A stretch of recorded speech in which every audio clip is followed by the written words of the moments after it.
Bastidor CBN. Oferecimento WTC Ribeirão Preto, onde tudo se conecta ao seu mundo. Copema Empreendimentos. Sicredi, não é só dinheiro, é ter com quem contar. SideLog, a mais moderna área para a instalação da sua empresa. Base Química, responsabilidade com a vida. GS Inima Ambiente, nós cuidamos de água, nós cuidamos da vida.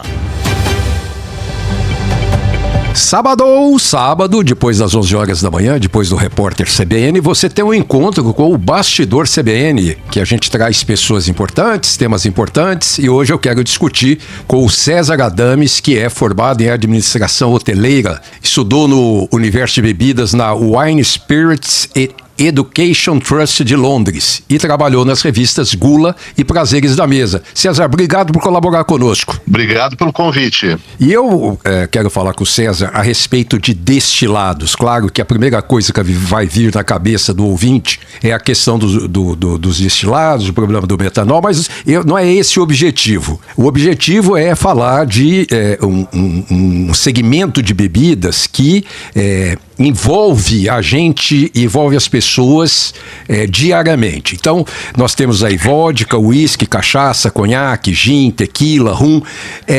César, me diga uma coisa, o brasileiro, você como colunista do UOL, você como entendido do assunto, entende que o brasileiro tem esse consumo bastante apurado em cima dessas bebidas? Bom, primeiro só fazer uma correção, eu não sou do UOL, eu estou atualmente escrevendo para GoAir, tá? Mas voltando ao tema dos destilados, por um lado sim, algumas categorias, por outras a gente poderia estar bem melhor. Aqui no Brasil, como você comentou no início, a gente pode classificar os destilados em 7 grupos. A gente tem ali a vodka, o gin, que são 2 destilados brancos, transparentes. Quando você sai do alambique, ele sai transparente e a gente costuma classifica eles como destilados brancos. Aí nós temos 3 destilados, categorias que você tem a opção de ter uma versão branca e uma versão envelhecida. É a tequila, a cachaça e o rum. E aí temos duas outras famílias que aí sim são quase 100% envelhecidos, que é a família dos brands e do whisky. Aqui no Brasil, o que a gente tem? Basicamente, a vodka como um grande personagem, porque ela entra na coquetelaria, 70% dos coquetéis que são elaborados hoje utilizam vodka como base, e na outra ponta a gente tem o whisky, onde o Brasil é um grande consumidor de blended whisky. Então, esses 2 extremos aí dessas 7 famílias, o consumo é muito elevado. Temos também a nossa cachaça, que tem seus apreciadores, mas as outras bebidas que eu acabei de falar, das outras famílias, não tem uma receptividade tão boa. Tá. No Brasil, há muito hábito de consumo desses destilados com gelo, o que não confere com os grandes degustadores, por exemplo, de vodka, de uísque, principalmente de uísque. O pessoal, quem gosta, quem tem esse prazer dessas bebidas, prefere puro ou, no máximo, com uma pedrinha de gelo. O que nós vamos falar para o brasileiro nesse clima tropical, nesse calor horroroso? Aqui em Ribeirão Preto, pra você ter uma noção, hoje deve estar beirando 40. Bom, eu vou te falar o seguinte, eu tenho certeza que esse teu programa tem uma abrangência nacional, talvez até internacional, porque hoje em dia, com o advento da internet, a gente consegue chegar em qualquer lugar do mundo. Sim. Então, a minha primeira resposta, vou dividir ela em 2. A primeira é para o resto do mundo e depois eu volto para Ribeirão. Quando a gente fala de resto do mundo, qual é a forma de consumo ideal? A resposta que eu sempre dou é a seguinte, aquela que você achar mais interessante. Afinal de contas, quem pagou pela bebida foi você. Então você consome do jeito que você achar melhor. Se você quer colocar gelo, se você quer colocar água de coco, se você quer colocar energético, bebê puro, fique tranquilo e faça o consumo da forma que você achar mais interessante. Mas aí, óbvio que também existem o que a gente costuma sempre falar, os produtores orientam sempre isso, as melhores formas de consumo. Então, quando a gente fala, por exemplo, de whisky, você tem a categoria blended whisky e você tem o single malt. No blended whisky, pede uma pedra de gelo, 2 pedras de gelo, para dar aquela refrescada e dar aquela diluída. No single malt, normalmente você consome ele puro, e quando você vai, por exemplo, num pub no Reino Unido, você pede uma dose, ele serve a dose junto com um jarrinho de água, que é para você diluir um pouco. E é uma água a temperatura ambiente, não está uma água fria. O gelo tem uma peculiaridade interessante, que é o seguinte: ele vai sempre refrescar. Aí em Ribeirão vai ser excelente, mas por outro lado você inibe a papila gustativa. Então o que você ganha de refrescância com a bebida, você perde de aroma e sabor na percepção, você entendeu? Mas é o que eu costumo sempre dizer: o ideal sempre é você fazer essas experiências. Faça com gelo, faça sem gelo, e você vai tirar a sua conclusão, o que funciona melhor para você. E transformando ainda aqui nesse calor terrível, o pessoal gosta muito de cerveja e chopp, obviamente, e quanto mais gelada, melhor. Mas aí entra nessa mesma questão sua na cerveja, porque você, quanto mais gelada, você mais fere a papila gustativa.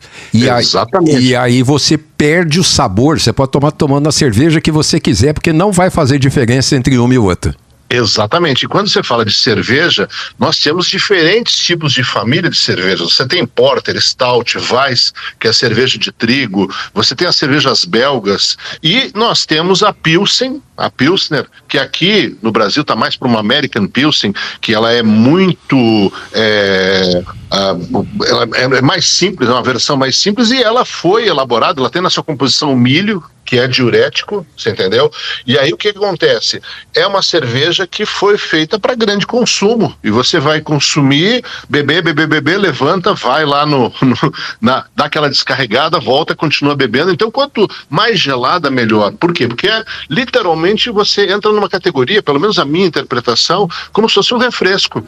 Tá? Agora, é diferente de você pegar, por exemplo, ter acesso a uma cerveja tcheca, a Pilsner Urquell, que foi a pioneira nesse estilo, nessa família de cerveja Pilsen. Se você tiver acesso a essa cerveja, eu tenho certeza que você vai consumir ela da melhor forma possível, ou seja, vai baixar a temperatura até uns 4 graus, porque abaixo de 4 graus positivo, você começa a perder a percepção da papila gustativa. Bom, realmente você vai degustar. Tá. Eu só queria te perguntar, aproveitar que nós falamos de cerveja, não tomar simultaneamente, porque eu conheço muita gente que gosta de tomar Steinegger com cerveja ou chopp. Você vai tomando o seu chopp, dá um golinho no Steinegger, isso eu conheço.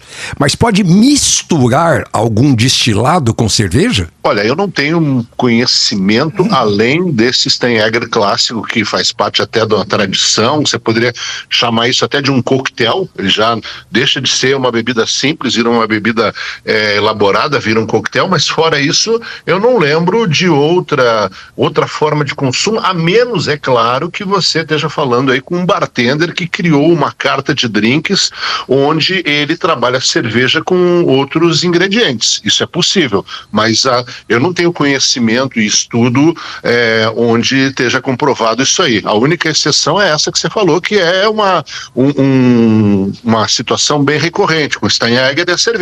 Fora isso, não é comum, mas é possível.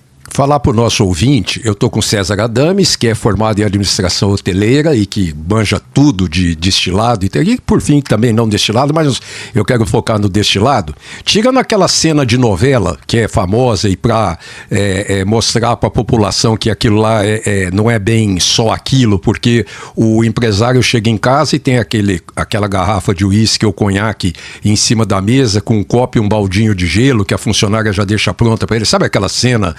bem corriqueira, né, das novelas. Mas eu queria te perguntar que horas, né? O destilado, você tem algum horário específico, de manhã, na hora do almoço, ou qualquer hora é hora de destilado? Bom, se você entrar, você tem 2 possibilidades. Hoje o destilado, essas 7 famílias que a gente comentou logo no início, e aí até recapitulando para quem está chegando agora, é a vodka, o gin, tequila, cachaça, rum, brandy e o whisky. Você vai ter a questão da coquetelaria, utilizar essas 7 famílias para fazer coquetéis, e aí o coquetel, ele normalmente vai entrar onde? Você tem a categoria do coquetel, o aperitivo e o digestivo. Então, eu estou indo para um almoço ou para um jantar, eu vou tomar um drink antes. Posso tomar um drink no final da tarde. Agora, a bebida, essas 7 categorias, como destilados, normalmente o que é mais comum é você fazer o consumo depois das 5 da tarde. 5, 6, a famosa happy hour, ou realmente, como você citou agora há pouco, quando você chega em casa e aí, para dar uma relaxada, você toma uma dose de uísque ali para pensar um pouco o que você fez no dia, o que você vai fazer amanhã. Então, basicamente, são esses os momentos mais comuns. Mesmo que seja aquele momento raivoso que aconteceu, muita bobagem que você fez durante o dia, você pega e enche meia garrafa, uma garrafa só para descontar as bobagens que você fez o dia inteiro, né? Não pode fazer isso, né, César? Na realidade, eu falo sempre o seguinte: você tem que beber com moderação, porque o que acontece? O álcool é uma substância estranha no teu corpo. E aí o que acontece? Quando você fica bêbado, que é o que a gente costuma sempre, o cara tá bêbado, o que é isso aí? É o teu organismo rejeitando o álcool. Então a gente não foi feito para o consumo do álcool. A gente consegue com doses pequenas e administrando isso e aproveitando. Agora, quando você passa do limite, como você falou, meia garrafa, o que vai acontecer? Você vai ter vários problemas, enxaqueca, dor de cabeça e outras situações aí que são bem complicadas. Então, eu acho que o mote que a gente escuta sempre, beba com moderação, e o principal, se beber, não dirija, são 2 mantras que a gente tem que repetir sempre. Até porque você, nessa situação que eu desenhei aqui, a pessoa vai estar no estresse danado após um dia de muito problema. Bom, eu vou chamar o intervalo, daqui a pouco a gente volta com o César Adames. Nós estamos falando, ele é administrador de hotelaria, e nós estamos falando sobre bebidas destiladas. Até já! Bastidor CBN. Oferecimento WTC Ribeirão Preto, onde tudo se conecta ao seu mundo. Copema Empreendimentos. Sicredi, não é só dinheiro, é ter com quem contar. SideLog, a mais moderna área para a instalação da sua empresa. Base Química, responsabilidade com a vida. GS Inima Ambiente, nós cuidamos de água, nós cuidamos da vida. Bastidor CBN. Apresentação: Edmo Bernardes. Estamos de volta com o segundo bloco do Bastidor CBN deste sábado, recebendo o expert César Adames. Ele é cara da GoAir, da revista, e estudou no universo da Wine Spirits Education Trust de Londres. E nós estávamos falando, César, com relação a consumo de álcool. O mercado global de destilados foi avaliado em aproximadamente o ano passado em 82 bilhões de dólares. 82 bilhões de dólares. O Brasil responde, essa conta aqui não vai ser legal, porque eu tenho ela em real, 40 bilhões de reais, isso aqui vai dar 900 milhões de reais. Então, desses 82 bilhões de dólares, vai ser 900 milhões de dólares no Brasil. Esse consumo brasileiro aponta em crescimento, né? Sim, ele tem representado aí um aumento considerável, e isso tem muito a ver com um período aí que a gente passou não muito agradável, que lamentou aí com mortes de várias pessoas, que foi o Covid, mas essa parte fez com que as pessoas ficassem em casa e passassem a consumir mais álcool. Então a gente teve um aumento muito grande no consumo de álcool nesses últimos anos, levando em consideração isso. A pessoa está em casa, não tem muito o que fazer, então acaba consumindo. Consome um pouco mais do que anteriormente. Chama atenção que o mercado de destilados, por exemplo, no Chile, o Chile é uma terra, todo mundo sabe, do Carmener, do Cabernet Sauvignon, de vinho, mas o Chile tem em 21% da população consome bebidas alcoólicas, a Alemanha 20, 21 e 20, quer dizer, muito semelhante, e no Brasil 12%. Ou seja, tem muito a explorar ainda no Brasil se comparado a esses 2 países que eu te falei. Sim, com certeza. Aí é uma questão de posicionamento das empresas e trabalhar um pouco a questão do marketing. Óbvio que também você tem algumas restrições de impostos que acabam fazendo com que as bebidas tenham um custo elevado. O próprio dólar, né? Exatamente. E tem a questão também da legislação do país com relação a essa proibição, tanto de alguns canais de marketing e ações que você poderia estar fazendo. Tá. Eu queria te perguntar o seguinte: a entrada há alguns anos da rede varejista, da grande rede varejista, nesse mundo não só das bebidas destiladas, mas das cervejas especiais, dos vinhos, né, as maiores redes, todas, mesmo que seja um segmento mais barato ou outras que têm segmentos mais caros, enfim, incentivou, facilitou as pessoas a entrar nesse mundo, por exemplo, de degustação de destilados um pouco mais?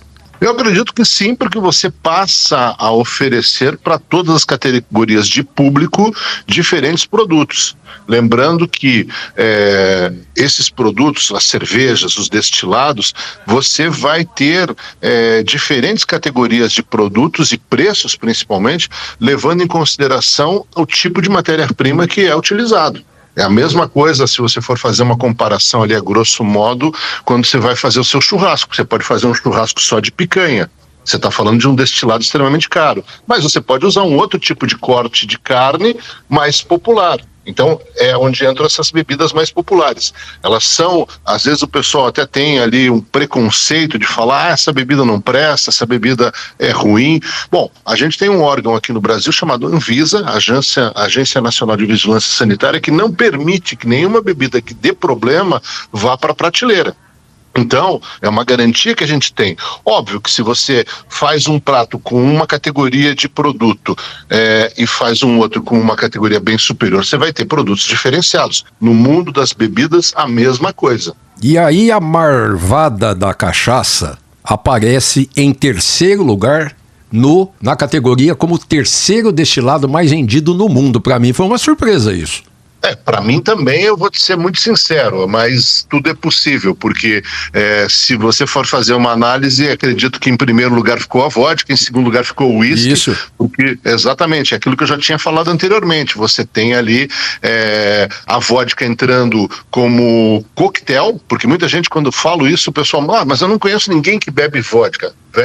Pura você só vai encontrar na Rússia e na Polônia, mas o resto do mundo vai tomar a dose embutida de um coquetel. Então, eles sempre estão em primeiro. Em segundo lugar, o uísque, que é uma bebida global também.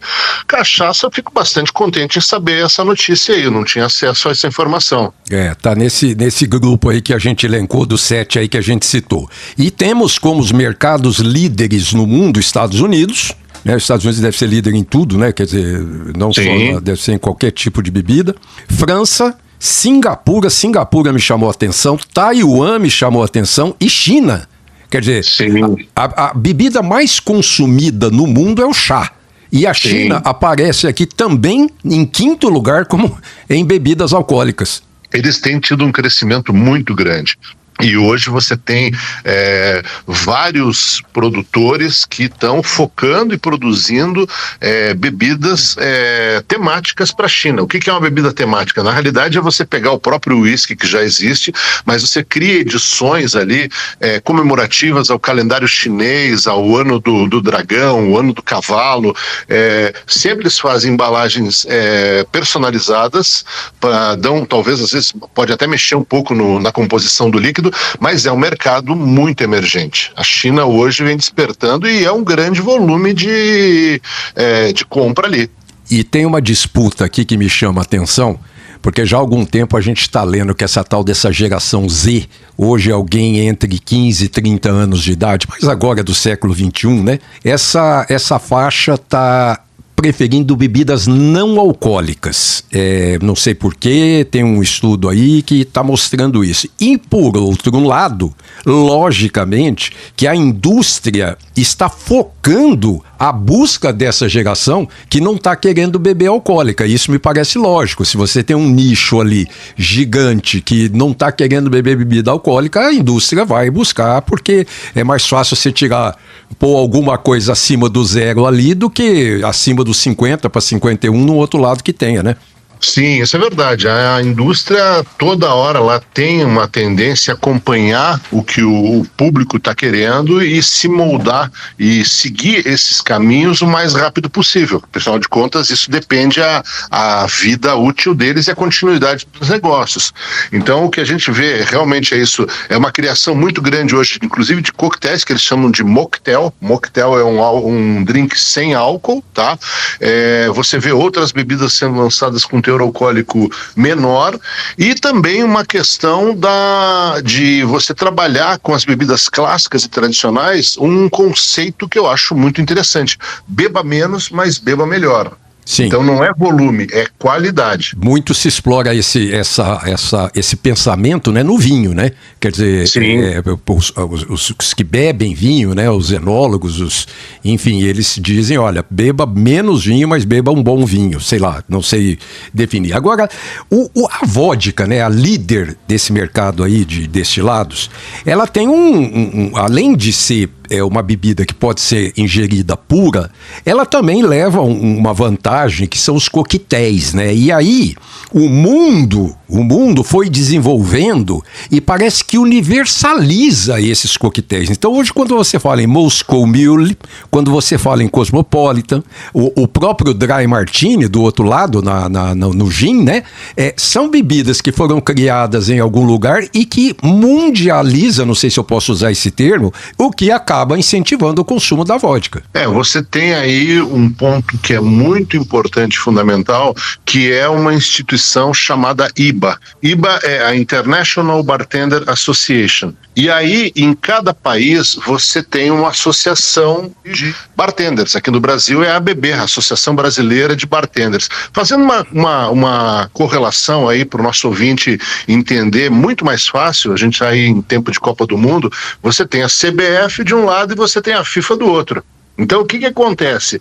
A IBA, International Bartender Association, ela catalogou as receitas de cada país e classificou, hoje em dia são mais ou menos uns 70 coquetéis que são chamados de clássicos, que estão nessa categoria.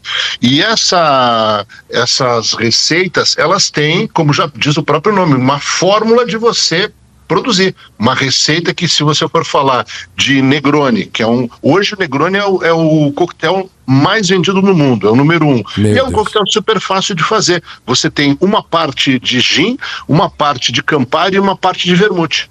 Então tá lá, tá registrado. Isso faz com que você viaje o mundo inteiro, qualquer bar que você for, você vai pedir um Negroni, você vai pedir um Dry Martini, todos esses coquetéis que você comentou, você vai ter uma qualidade idêntica do serviço.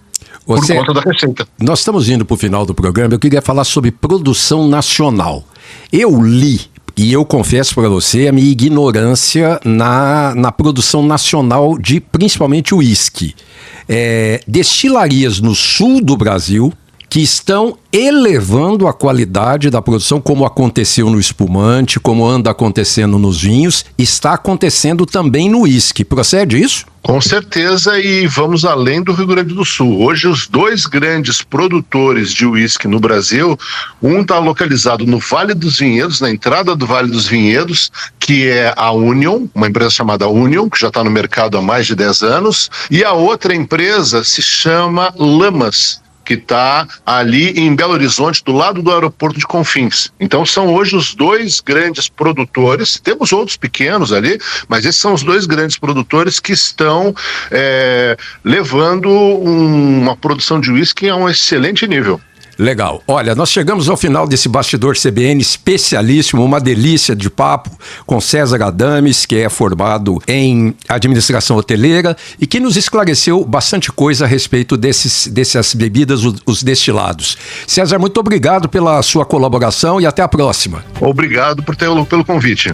Um abraço a todos e até sábado que vem. Bastidor CBN. Oferecimento WTC Ribeirão Preto, onde tudo se conecta ao seu mundo. Copema Empreendimentos. Sicredi, não é só dinheiro, é ter com quem contar. SideLog, a mais moderna área para a instalação da sua empresa. Base Química, responsabilidade com a vida. GS Inima Ambiente, nós cuidamos de água, nós cuidamos da vida.